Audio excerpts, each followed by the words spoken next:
de volta com o Educador em Entrevista, hoje aqui na companhia, né, dos professores e advogados aqui do nosso Claritiano Centro Universitário. Dr. Túlio Pires, obrigado pela participação conosco, boa tarde. Boa tarde, Luciano, boa tarde a todos os amigos da Rádio TV Educadora, boa tarde, professor Danilo, um prazer estar aqui. Também, doutor Danilo Pereira, obrigado pela participação, professor, obrigado pela presença. Boa tarde a todos, boa tarde ao Luciano, às pessoas que estão assistindo o programa, é um prazer enorme estar aqui mais uma vez. Bom, proteção de dados, né? Muitas vezes as pessoas ouvem o termo e acham que está ligado mais à área, né, do segmento da informática em si, né? Mas o direito tem longos estudos, legislações que tratam do assunto, não é? Sim. No Brasil, nos últimos anos, a gente vem acrescentando várias legislações para a proteção de dados e também das garantias fundamentais, sejam das pessoas e também aquelas que são atreladas aos direitos e obrigações das organizações. Tivemos o Marco Civil da Internet, pouco antes tivemos a Lei Carolina Dickmann, após a lei, na verdade, é 12.737, mas popularmente conhecida como Carolina Dickmann, após a invasão de um dispositivo eletrônico dela. Era um projeto de lei que há muitos anos estava no Congresso, e logo que aconteceu o caso dela, se acelerou a aprovação dessa lei que regula, em específico, a violação de qualquer dispositivo eletrônico, inclusive para fins de rastreamentos.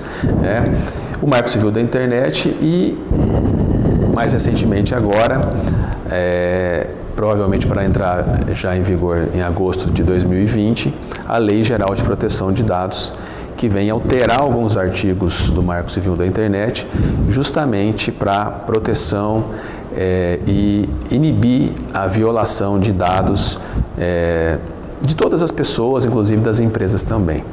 E vai tratar, hoje é o grande tema sobre isso, o programa, sobre como manipular, controlar e, inclusive, atuar até nas redes sociais e na internet como um todo. E, doutor Danilo, a gente observava isso, né? Antes do marco regulatório, de todas essas ações, o direito se baseava nas legislações anteriores, né? Que não falavam diretamente de internet, mas que citavam, né? Então, por exemplo, se alguém tivesse um e-mail violado, se tratava na lei de violação de correspondência, né? Era uma ação análoga. Agora está tudo muito claro, estabelecido, mas parece que a gente ainda não tem a divulgação da lei, né? Então, muitas vezes a gente vê as pessoas cometendo o crime, muitas vezes nem sem ter ideia de que, de fato, está prescrito na legislação. Existe uma revolução tecnológica em andamento, então cada vez mais instrumentos de comunicação vêm surgindo e mudando o tipo de debate, de discussão que existe na sociedade, seja a discussão política, seja também a atuação do mercado. Então, é uma novidade também para o direito. O direito precisa atualizar como regulamentar o funcionamento desses novos meios de comunicação. Eu estava conversando com o Luciano antes de iniciar a entrevista.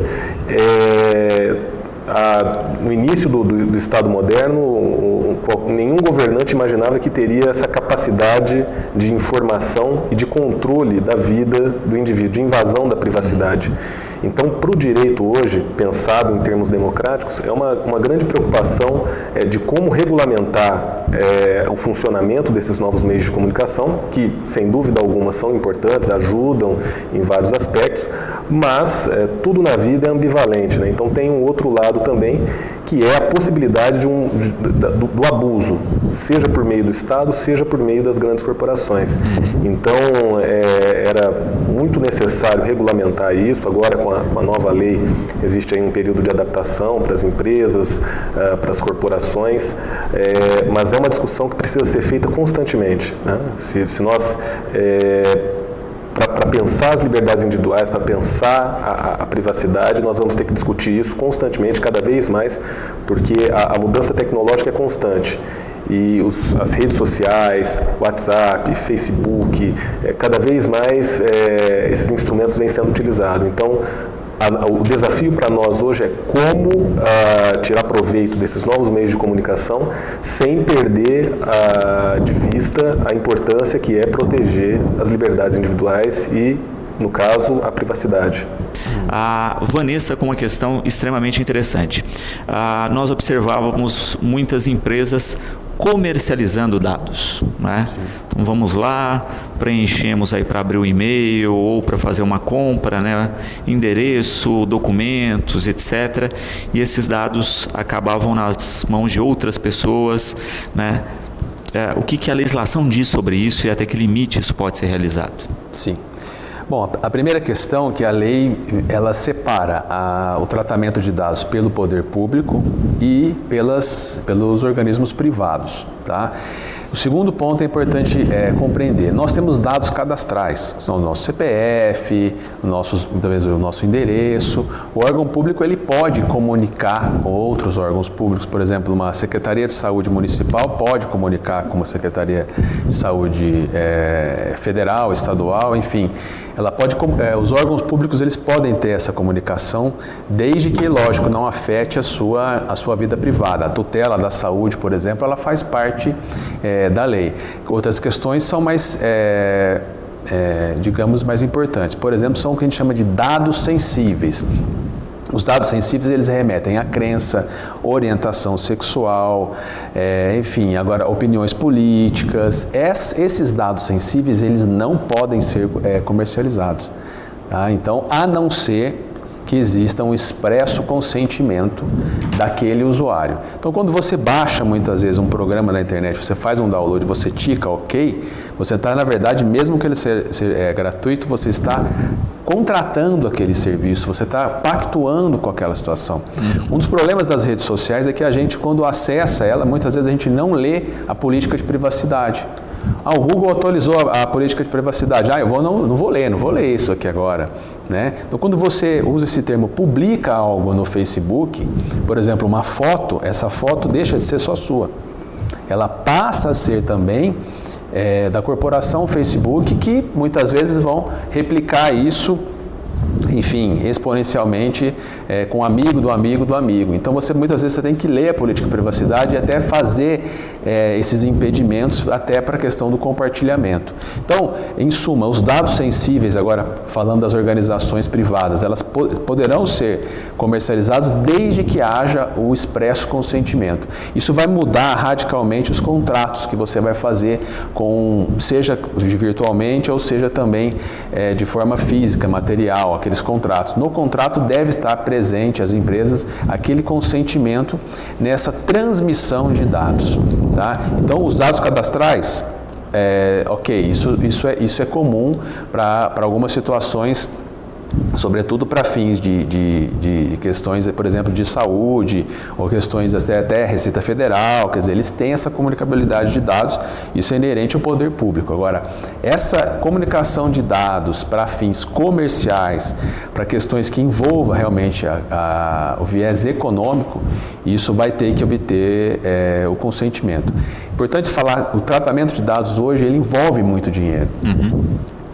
O Google, o Facebook, eles têm os chamados algoritmos, né? Mesmo o Spotify, para questões de músicas, acaba personalizando a sua visão da internet. Então, se você está pesquisando carros, a hora que você entrar no Google, ele vai te oferecer matérias sobre veículos, né? E assim por diante.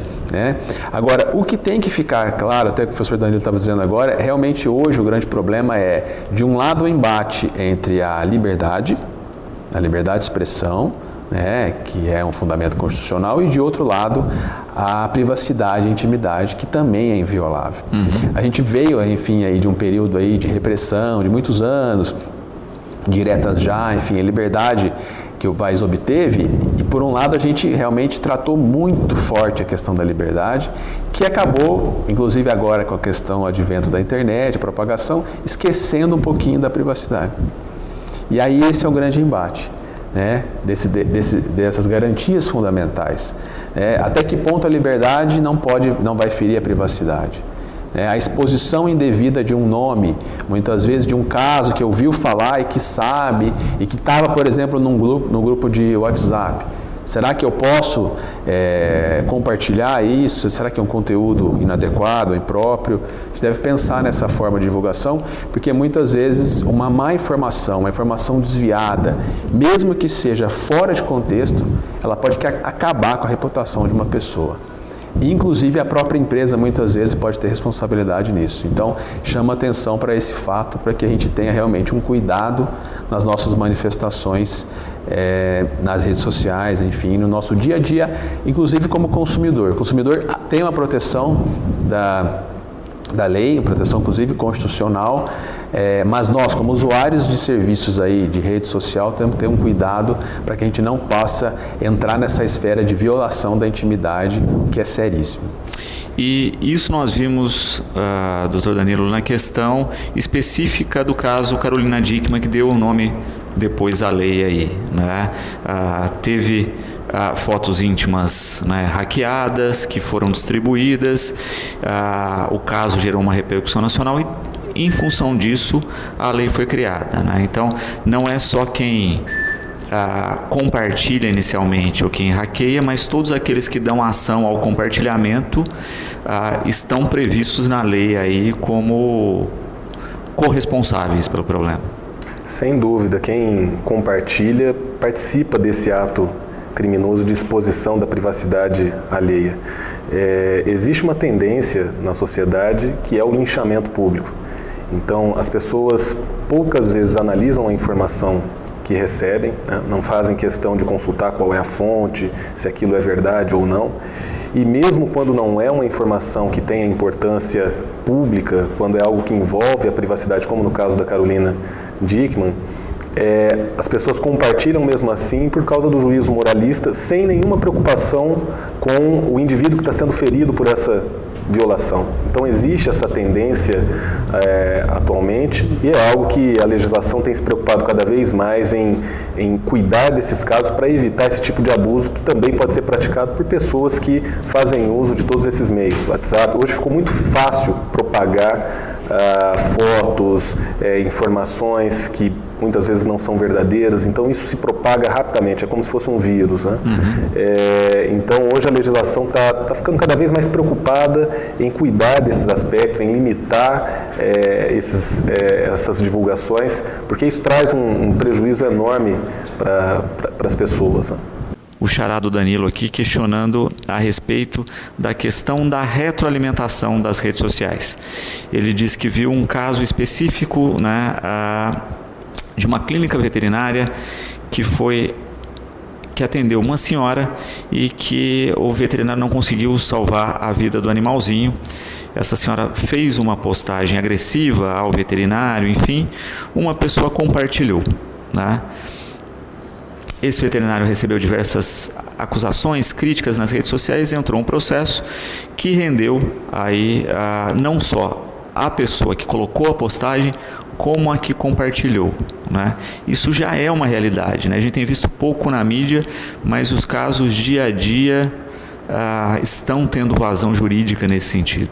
Sim, as pessoas não têm uma noção de como se comportar diante dessas situações. Então, imediatamente, todo mundo acha que tem uma opinião para oferecer, um comentário para dar sobre um caso, e comenta sem nenhum cuidado, sem nenhum critério. Então, as pessoas precisam se preocupar cada vez mais com isso. Rede social, você tem que ter responsabilidade no que você coloca, no que você escreve, um texto que você publica, um vídeo que é divulgado, né? As pessoas acham que na rede social pode tudo, né? É um território de ninguém, e não é bem assim. E cada vez mais o direito está procurando cuidar, regulamentar o uso desses meios de comunicação, e no judiciário também, cada vez mais nós vemos casos de pessoas que foram prejudicadas, seja no âmbito profissional, seja por conta de uma invasão indevida da privacidade, um prejuízo familiar, e que por esse motivo têm procurado resguardar seus direitos por meio de uma ação judicial. Então, quem divulga algo na rede social precisa se preocupar cada vez mais com o conteúdo e de que maneira se posicionar, seja no Facebook, seja por meio do WhatsApp ou de qualquer outro meio de comunicação social. Porque isso tem uma repercussão na vida de outra pessoa, seja na atividade profissional, na atividade política. Então, divulgar, tudo bem, a gente pode discutir, existe a liberdade de expressão, mas sempre preocupado também com o conteúdo que está sendo divulgado, porque você pode ser responsabilizado por isso. Importante, só desculpa, por favor, falar um pouquinho também sobre o que é o direito de remoção. Se você que está assistindo entender que algum conteúdo é contrário àquela alguma realidade, ele está afetando o seu direito à imagem, um dano à imagem seu, por exemplo, seus direitos de personalidade, você tem direito a pedir, mediante uma notificação extrajudicial, por exemplo, ao Google, ao Facebook, para que retire aquele conteúdo indevido e aí eles vão analisar. Eles não são obrigados a retirar mediante notificação extrajudicial. Pode ser que retire, pode ser que não. Não é uma obrigatoriedade da lei. Porém, você pode, se eles não retirarem, entrar com uma ação judicial específica, vinculando a questão do direito de remoção, e o judiciário vai analisar. Se o judiciário entender que realmente aquele conteúdo é indevido, ele vai, inclusive, atrás até oficiar para que esses provedores, as redes sociais, enfim, nomeiem quem são as pessoas que fizeram as primeiras postagens até que você chegue, por exemplo, no autor intelectual e que aquele conteúdo seja removido. Se alguém colocar o seu nome numa rede social ou num buscador estilo Google, você não vai acessar isso. Só remontando um pouquinho, isso antes do Marco Civil da Internet aconteceu com a Daniela Sicarelli, aquela famosa modelo. No caso do Ronaldo, ela tinha acabado de terminar um casamento com o jogador o Ronaldo da seleção, do Corinthians, enfim, e que ela estava em Ibiza com um namorado. Vamos até não citar os nomes aqui, já que citei o nome dela, mas enfim, isso foi notório, público notório. E aí eles estavam praticando um ato, digamos assim, próprio na praia, e que isso foi filmado e não havia legislação no Brasil na época. Isso foi divulgado no YouTube e tal, e que depois eles ganharam no STJ, Superior Tribunal de Justiça, essa ação e que inibiu a busca. Então, se colocar Daniela Sicarelli, praia Ibiza, provavelmente você vai achar até uma propaganda dela, mas não vai achar aquele fato. E da mesma coisa que acontece com a Carolina Dickmann. Com a Carolina Dickmann, fotos, tal. Vai aparecer talvez até um merchan comercial dela, mas não vai aparecer aquelas fotos. Isso foi depois positivado através do Marco Civil da Internet no Brasil e se tornou uma forma muito mais acessível de inibição desse conteúdo inadequado. Falávamos aqui no intervalo também com relação à questão política e eleitoral dos dados, né, que chamam muito a atenção na questão da eleição dos Estados Unidos e que hoje, né, com as prévias, com a questão lá, essas discussões continuam em alta, né? Vamos citar um pouquinho, Danilo, a respeito desse caso específico. Atualmente a campanha política mudou muito, né? 20 anos atrás a campanha era mais na rua, panfletagem, comício, né? Hoje, com as redes sociais, a campanha política ganhou um outro caráter, né? Muita coisa é feita via WhatsApp, via Facebook, via mídias sociais.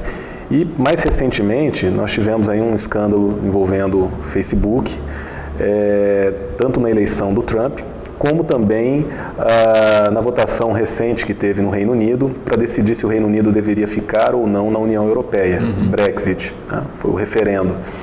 Nos dois casos, uma empresa de consultoria política, a Cambridge Analytica, captou de maneira irregular dados de usuários do Facebook e, com isso, montou a estratégia política da campanha que eles estavam participando. Então, nos Estados Unidos, a Cambridge Analytica participou da campanha do Trump ativamente e, no Reino Unido, eles também participaram da campanha do Brexit, da saída do Reino Unido da União Europeia.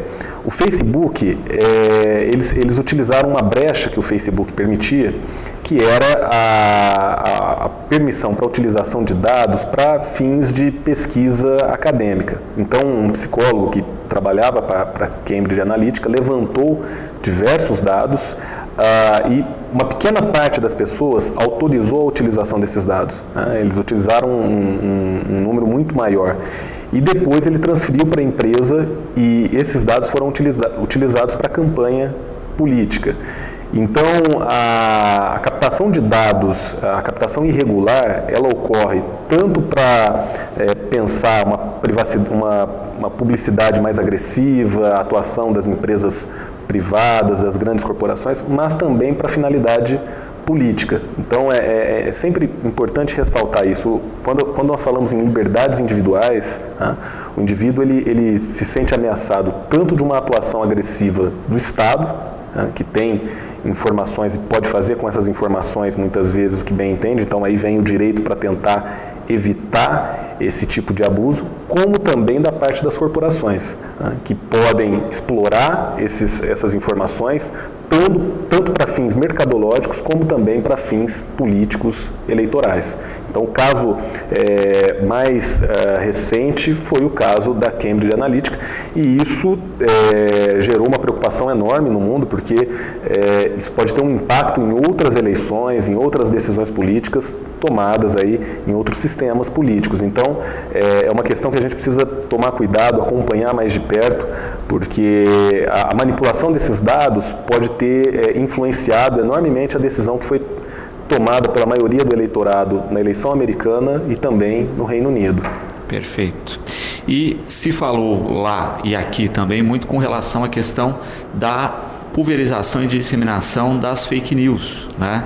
Tanto que foi sancionada recentemente a questão da legislação a respeito das fake news e que pune especificamente, né, as fake news com foco eleitoral, né? É uma questão nova, né, que a gente só está pontuando aqui, que já existe e que ainda vai dar um pouquinho de pano para a manga, né? Porque a gente sabe que estamos no ano eleitoral. Estamos no ano eleitoral e no direito a gente tem sempre essa questão, né, que é a homologação da legislação e a prática dela depois. A lei se tornar real, concreta. Isso, né? Exato. Isso vai depender também dos próprios organismos públicos aqui agora, né? Então, acho que essa própria lei geral, ela cria mais mecanismos para essa regulação. Nela está prevista também a criação de uma autoridade nacional que vai regular toda essa situação, vinculada juntamente à presidência da República. O atual presidente ainda não nomeou quem serão os ocupantes dos cargos. Isso deve acontecer pouco às vistas da vigência da lei. Preocupa um pouco não ter essa nomeação ainda. Tá? Mas, por outro lado, eu acho que a questão das fake news, realmente o Tribunal Superior Eleitoral já deve estar atento e os próprios aí agora, os advogados dos partidos, de todas as correntes aí, devem ficar muito atentos. O próprio, na verdade, o eleitor, o cidadão, porque enfim, um eventual candidato já tenha talvez como premissa ter esse tipo de atitude de tentar manipular, enfim, mudar o aspecto, a verdade de um fato, enfim, transmitir isso, uma informação errônea ao futuro eleitor para obter vantagem pessoal, isso não deve ser, na verdade, um bom candidato. Se ele já faz isso antes da eleição, você imagina depois de eleito, né? Então, o papel não só como consumidores, que foi tratado aqui, mas sim como cidadãos, na verdade, efetivar o nosso direito aí à livre informação, à busca da verdade, à investigação. Então, são práticas de governança, desde para empresas, para o viés privado e também para os órgãos públicos, porque atinge, tem uma incidência aí macro, né, nacional. Perfeito. Infelizmente não temos mais tempo, né, e o tema é muito amplo. Quero agradecer a participação de várias pessoas, também aqui do Marcelo Mendes. Já deixar um convite, né, nós teremos ao final do mês aí Semana Jurídica, então nós vamos marcar uma nova data para falar inclusive de toda a programação da semana e do funcionamento da mesma. Túlio, gratidão pela presença, pelas explanações. Espero que a gente possa retomar esse conteúdo que é amplo, né, mas que eu acho que merece uma atenção especial cada vez mais na rotina de todos nós. Luciano, eu agradeço a sua abertura, é um espaço de discussão, agradeço também aqui a companhia do professor Danilo, que eu acho que tem muitos conhecimentos para passar, e um abraço especial a todos os alunos de Direito do Claretiano, em nome do Marcelo Mendes, que é aluno, e de todos os alunos aí, temos uma turma nova, e também, assim, eu acho que o curso agrega para a cidade, uma cidade que tem desde Frederico Marques, grandes nomes aí, Altino Arantes, Washington Luiz. Eu acho que um curso de Direito também prepara já para o futuro aí os novos cidadãos, os novos operadores do direito, que criamos aí uma grande escola aí que vai formar, sobretudo, grandes pessoas. Sem dúvida. Professor Danilo, obrigado pela participação conosco. O programa está sempre de portas abertas, não só a esse, mas todos os temas aí pertinentes ao direito. Luciano, eu agradeço pelo espaço mais uma vez, também agradeço as perguntas aí dos telespectadores que participaram e acompanharam a gente até agora, e estou sempre à disposição aí para estar conversando, dialogando com vocês.